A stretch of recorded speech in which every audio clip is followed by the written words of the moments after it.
ठाकरेंनी याआधी पंतप्रधान मोदींना बिनशर्त पाठिंबा दिला होता असं वक्तव्य शालेय शिक्षण मंत्री दीपक केसरकर यांनी केलंय। विरोधकांनी त्यांची बदनामी थांबवावी असं दीपक केसरकर म्हणाले। राज ठाकरे हे महायुतीमध्ये सामील होणार अशा चर्चा रंगलेल्या आहेत आणि त्यावरून विरोधक निशाणा साधत असताना केसरकरांनी हे वक्तव्य केले आणि याविषयी त्यांच्याशी बातचीत केली आहे आपले प्रतिनिधी चेतन नावरे यांनी। आपल्या सोबत शिवसेनेचे मुख्य प्रवक्ते दीपक केसरकर आहेत। सर, शिवसेनेची आढावा बैठक पडलेली आहे आणि एकंदरीत बिगुल फुंकलेले असं दिसत आहे। मुख्यमंत्र्यांनी मार्गदर्शन केलेलं आहे, नेमका काय कानमंत्र मुख्यमंत्र्यांनी आजच्या सभेत दिला?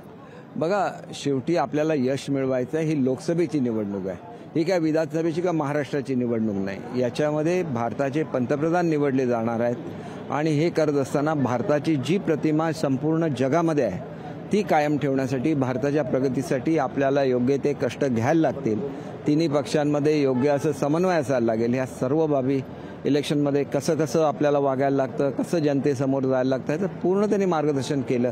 शेवटी मुख्यमंत्री म्हणून त्यांना एक विजयाचं गिफ्ट, विजयाचा एक भेट हे मोदी साहेबांना सुद्धा द्यायलाच लागेल आणि म्हणून ते खूप मेहनत घेत आहेत, महाराष्ट्रामध्ये सगळीकडे पोहोचलेले आहेत आणि आपल्या कार्यकर्त्यांनी कसं वागावं याच्या संदर्भातलं सुद्धा मार्गदर्शन त्यांनी आपले कुटुंब प्रमुख म्हणून सर्वांना केलेलं आहे आणि ते मार्गदर्शन आणि ती ऊर्जा घेऊन आपापल्या भागामध्ये सर्व नेते मंडळी जातील आणि एकत्र काम करून आपल्याला अपेक्षित असं विजय मिळवतील याची मला खात्री।